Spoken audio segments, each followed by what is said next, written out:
No dia 10 de novembro de 1867, numa reunião da Sociedade Parisiense de Estudos Espíritas, um médium entrou em transe sonambúlico e deu a comunicação de um espírito por mais de 1 hora sem parar. Essa comunicação foi apresentada na Revista Espírita de agosto de 1867, no artigo Dissertações Espíritas, Plano de Campanha, Era Nova, Considerações sobre o Sonambulismo Espontâneo. Essa é uma das comunicações mais incríveis e mais sérias que nós já vimos dadas a Kardec. E ela segue assim, vou pegar os pontos principais. Os progressos do Espiritismo causam aos seus inimigos um terror que eles não podem dissimular. No começo, brincaram com as mesas girantes, sem pensar que acariciavam uma criança que devia crescer. A criança cresceu. Então eles pressentiram o seu futuro e disseram para si mesmos que em breve estariam com a razão. Mas, como se costuma dizer, o menino tinha vida dura. Resistiu a todos os ataques, aos anátemas, às perseguições, mesmo às troças. Semelhante a certos grãos que o vento carrega, produziu inúmeros renovos. Para cada um que destruíam, surgiam 100 outros. Em princípio, empregaram contra ele as armas de outra época, as que outrora davam resultado contra as ideias novas, porque essas ideias eram apenas clarões esparsos que tinham dificuldade de vir à luz através da ignorância, e que ainda não tinham criado raízes nas massas. Hoje é outra coisa.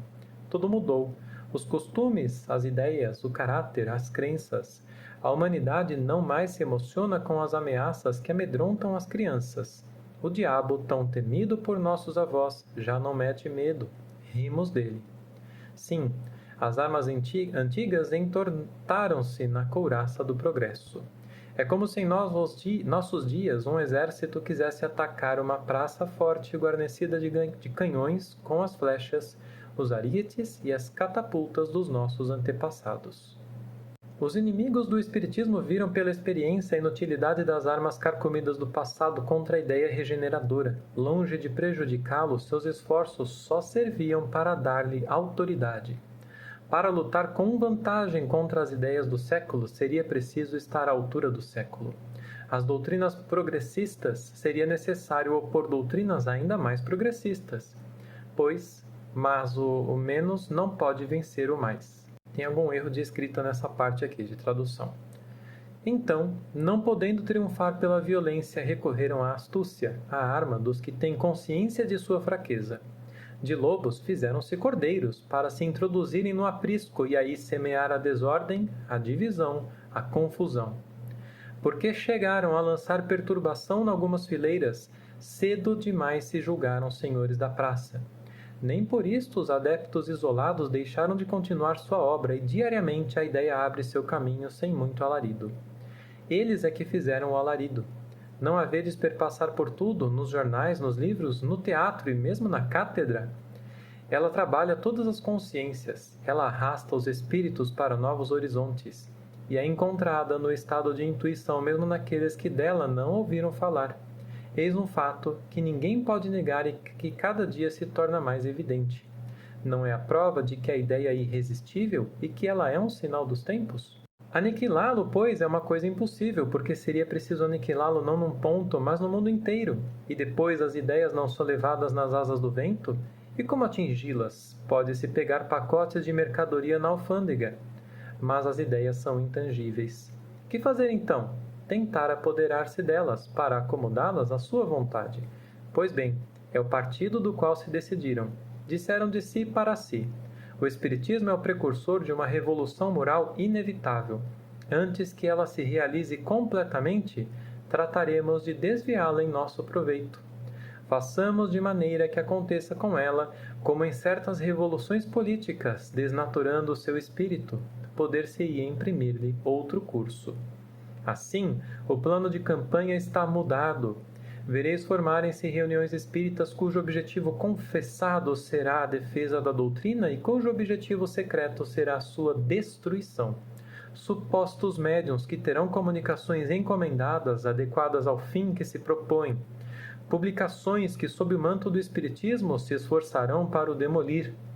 Doutrinas que lhe tomarão algumas ideias, mas com o pensamento de suplantá-lo. Eis a luta, a verdadeira luta que ele terá de sustentar e que será perseguida encarniçadamente, mas da qual ele sairá vitorioso e mais forte. O médium continua falando por um bom trecho aqui, é muito importante essa leitura. Se eu fosse vocês, eu parava agora e ia procurar fazer essa leitura lá na Revista Espírita de agosto de 1867. O médium tomado de muita emoção. E eu só gostaria de pontuar que é justamente todo esse processo que a gente passou nos últimos 150 anos, talvez um pouco mais até. É justamente esse processo que nós estamos atravessando e agora começamos a vencer aos pouquinhos pela retomada da verdade.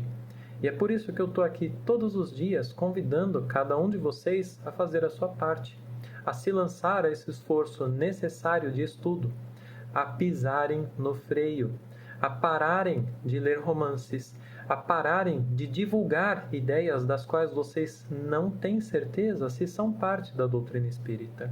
Quando vocês fazem isso, a responsabilidade repousa sobre os seus ombros.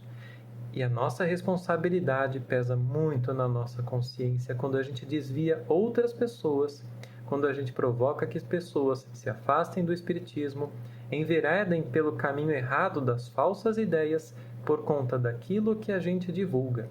E a nossa responsabilidade e o peso na nossa consciência será redobrado quando nós temos ao nosso redor, à nossa frente, o acesso ao conhecimento que nós insistidamente desejamos evitar.